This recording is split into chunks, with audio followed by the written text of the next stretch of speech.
Auburn Locks by Tuawe. Tell me again, why do you shave your head? Greg asks, hardly trying to not sound rude. You used to have such luscious, flowing hair. The ladies definitely liked it. It's just so much easier, you know?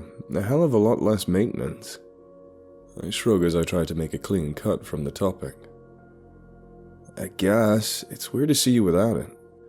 They were iconically you. I guess what they say about doing time changing you is true. Greg sighs as he shrugs and begins to shut the door. Bye, Dee. See you, Greg. I walk down the driveway, releasing the tension in my shoulders and letting loose a shiver in an attempt to reassure myself. Shake it off, Des. It's all in the past. I get asked a lot about it. Everyone who knew me back then wants to know what happened to my trademark long hair. Strangely, it's as if no one even remembers who I was before it, or cares, for that matter. About 11 years ago, I wanted to dedicate myself to growing out my hair as long as I could. My family and friends always told me how nice my hair was, but I'd never really paid it much mind. It was so much upkeep to have it long, but I decided I might as well try it out. At the time, my hair was around my ears, the longest I'd let it get. I was previously concerned about it getting in the way, especially when eating. I also had a strange worry that someone would try to grab me by the hair if it was long.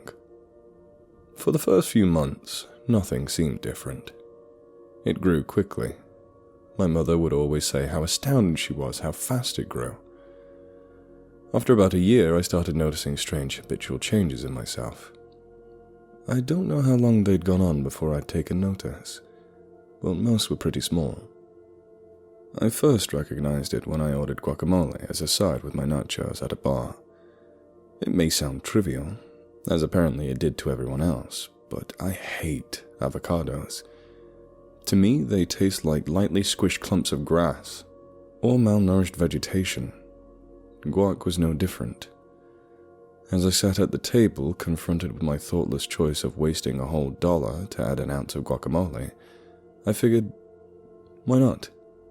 Go ahead, try it. It wasn't bad. Not as bad as I remember, anyhow.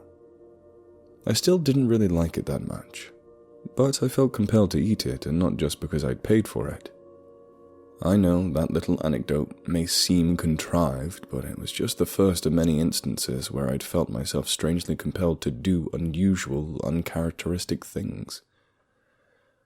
I started buying expensive conditioners, only shampooing once, maybe twice a week, eating a high-fat, moderate-protein, super low-carb diet. It started gradually, until I realized, due to a friend's comment, I'd been basically eating a ketogenic diet. I couldn't put a hat on. I simply found myself unable to do it. I'd never been a hat person, but the thought of wearing one now made me physically ill. The vain side of me blinded my concerns of these strange habitual changes. Every time I'd leave the house, absolute strangers complimented my hair. I'd see heads turn, jealous girls, children who just wanted to feel how soft it was. I was content enough with all the changes in my lifestyle. They weren't causing me harm, really. Or so I thought. I'd gone to my doctor's for an annual checkup. As thorough as he is, we did some routine blood tests. He called me about a week later with the results. Your biotin, vitamin E, and vitamin D levels are low. Supremely low. These aren't the levels I'd expect to see at someone your age, eating a balanced diet. Do you think I ought to take supplements? I asked, worried what the impact could be on my long-term health. Supplements can help, but it's more important you get these sources from your food. Supplementation is okay, but in the long run, it can cause other vitamin and mineral imbalances. For now, see if you can get a hold of some, but try and make a conscious effort toward making things like dairy, mushrooms, avocados, and nuts regular parts of your diet.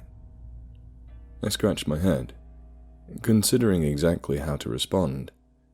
You basically highlighted my entire diet in 4 words. That's peculiar to say the least. Try the supplementation then. We'll do more blood tests in 2 weeks. If the results don't improve, we'll see about putting you on a specialized diet, or consider medication. I woke up in the night, later that week, with a terrible headache. It felt like my brain had thousands of tiny needles stabbing into it. I went to the bathroom, turned on the light, and opened the medicine cabinet. Holding the weak painkillers in my hand, I noticed something peculiar. I froze. I was standing completely still, but through my peripherals, I could see my hair moving. Not gentle swaying, or a lift caught by a draft. Actual movement, as if it was wriggling. I closed the cabinet and stared into the mirror. The hair was visibly growing, both in thickness and length. I started to stagger backwards, afraid to even touch the hair. A small voice in my head said, "Calm down, it's just a bad dream. Lay back down." I did. As soon as I laid down, the headache began to soothe, and my eyelids felt heavy.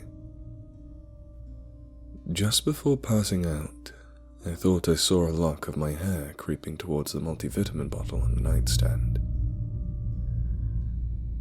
When I woke in the morning, I wasn't sure if last night's event was a nightmare or reality. I was desperate to shrug it off, but the luxury of ignorance didn't last long. I walked to the bathroom once more and looked at my reflection. No wriggling, no spontaneous spurts of hair growth, although it did look longer than I remembered. I reached for a pair of scissors to trim a bit. As I reached for a lock of my hair and held it taut, my body froze up. I could feel the hair begin to wrap around my fingers. "Stop," the voice in my head began. "That's not yours to cull." I felt powerless, paralyzed. Fear cascaded over me from my head to my shoulders down to my toes. Was this the hair? Was it somehow able to stop me? I fought against the paralysis with all my strength I could muster, edging the scissors slowly toward my hair, watching this peculiar scene of a man struggling against himself in the mirror. Then I felt it creeping. Before I noticed it in the mirror, a large python of hair snaked its way around my neck, forming a firm collar. "Do not struggle. Let it be." I forced the scissors open with what control I had left. The cord of my hair wrapped around my neck began to constrict. The voice in my head grew louder. "This body is ours now, but we may share it for a time. If you fight, you will suffer." I tried to scream, but with my throat bound, a gaspy squeal was all I could muster. I dropped the scissors and fell to my knees. The loud thump of knees against the floor was muffled. I hardly noticed it. My vision began to darken. Muscles relaxed as I let the lightheadedness grow into unconsciousness. I regained my awareness some time later. I was standing upright in a park halfway across town. I wondered how long I'd been there. Reaching for the phone in my pocket, I felt it was damaged. I slowly removed the useless brick of heavy smash technology, attempting to rationalize all of this. Was it drugs? Alcohol? I didn't touch that kind of stuff normally, only on special occasions. Perhaps the effects of the vitamin deficiencies? "Listen to me now, my puppet. You have proven an apt host, and for that, you are in our graces. Do not forget, it is we who pull the strings now." I could feel the disgusting wriggling all over my head and down my neck. The hair seemed as though it was relishing the moment, laughing even. "I'm insane," I thought. "I've lost my mind. I need to be institutionalized." I began to walk, only I wasn't doing it. My legs moved, my feet carried, but I had little choice in the matter. Then I blacked out again. That was my life for about 2 months. I'd gained consciousness for a small snippet of my life, sometimes in the middle of a conversation with people I knew, in which the moment I tried to talk about the hair, I'd choke up and eventually lose consciousness once more. I felt as though I was little more than a husk, a vessel for whatever the strange creature my hair had evolved into. I began to feel so hopeless. It didn't appear as though anyone took notice or knew what was going on with me. Somehow the hair was living my life. The day I finally broke free was bittersweet. Again I regained consciousness. This time I found myself in the middle of intimate relations. I knew the girl, but not well. I think I went to high school with her many years ago. Blonde Stacy, everyone called her, due to there being 2 Stacys. We weren't in contact, so I had no idea how any of it happened. I stopped thrusting, and hastily withdrew from the bed we were on. I didn't know this room. I had no idea where I was. Whoa, what's wrong? She asked me, genuine confusion in her eyes. Where am I? How the hell did I get here? Why am I with you? I clamored for answers, but no time to explain. Wow. Here's a question for you. Why are you being such a dick? She exclaimed as she pulled the bedding up to her neck to cover her naked body. No, I'm sorry. You don't understand. I'm not in control of my life. I was cut short. My tongue stopped wagging. I'm still surprised it let me get that far. Was it toying with me? I heard soothing words, apologies, spew from my mouth like spoiled honey. I returned to the bed, peeled back the blanket, revealing her bare form, and proceeded to mount her once more. I kept fighting, but was powerless. I saw from the corner of my eye a thick lock of hair extending down toward her, mingling my auburn locks with her blonde curls. Then another, and another. Her head was curtained by my long hair. She grabbed a handful in her lover's passion and began to pull. The remaining hair quickly wrapped itself around her neck and began to tighten. She smiled at first and pulled harder. So too did the hair squeeze more intensely. She began to panic as she realized it was the hair itself doing the choking. More strands appeared, erect in front of her face, slowly piercing down as if to penetrate her facial orifices. She began to kick and struggle. Finally, the hair withdrew me from the coitus. My body had finished. Much to my disgust, the hair seemed only to focus on whatever it was trying to do to her. I could feel her panic. I wanted to help her. I fought for control as hard as I could until finally, I regained some semblance of power. She had ripped a clump of my hair out of my head. Strangely, it was painless. It must have somehow weakened my hair's hold on me, but it hadn't stopped strangling her. I saw a picture frame on the nightstand. I reached out and smashed it against the smooth wooden frame of the bed, grabbing a piece of glass tightly in my hand, and began to hack and slash at the hair. Blood streamed down my hand from where I gripped the raw, jagged chunk. With every single strand I sliced through, I began to feel more and more in control until I finally cleaved all of the hair connecting my head to her neck. I fell back on the bed. Relief began to tingle through every inch of my body I fought so hard to reclaim. I felt whole again. I sat forward, grinning. I must have been a twisted, bloody visage. My meager moment of glee was severed the second I looked back at blonde Stacy.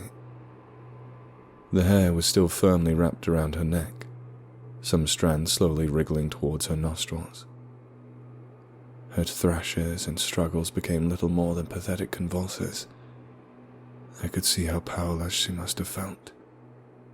I knew it all too well.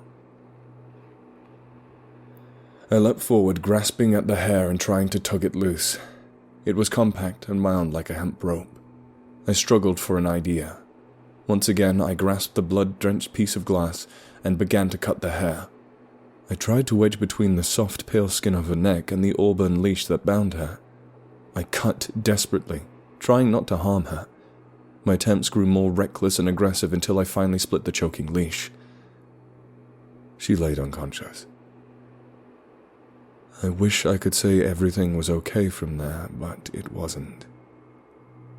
I didn't know then, but Stacy would never open her eyes again. I spent almost a decade in prison. Stacy suffered severe brain damage, and last I heard was in a coma. I'm prohibited from looking into her fate, though. It was hard enough to argue against the charges when she'd suffered such severe asphyxiation, and cuts all around her throat. In combination with the evidence of a sexual encounter, it painted a pretty vile scene. I wish she hadn't been the cost of my freedom, even if I hardly knew her. I've been out for a better part of 2 years now, trying to adjust to normal life. At least in prison, they oblige my need to keep my hair as short as possible. I've not had thoughts, commands, or any sign of whatever was on in my head since. But I'm always wary it could be there. Sometimes I see my arm hair move. Although I feel the wind blowing against it, I shave it down anyways. Can never be too sure. Now that I'm out, I've been in contact with a lot of my old friends. I'm still learning about stuff I did when the hair was in control. Apparently, it was very socially outgoing, and spent time with a lot of different ladies. I almost wish I could remember it. As I finally arrived home from the visit to Greg's, my first time seeing him since I got out, I see a curious envelope has come through the mail slot. No return address. I open the package, and the first thing I see is what looks like a small clipping from a magazine article titled 7 Things to Eat for Healthy, Luscious Hair. The article has a picture of a woman with shiny auburn locks, reminiscent of mine. My heart sinks. Is this a cruel joke? I tear open the rest of the small envelope. A thick lock of hair falls onto the floor. I'm petrified. If someone was trying to scare me, they're succeeding. I stare at the clump for what feels like an eternity, waiting for it to move. I swear I see it twitch. I begin to fill with dread. Not because of the movement, but because it isn't Auburn. It has a familiar curl to it, and it's blonde. Just like Stacy's.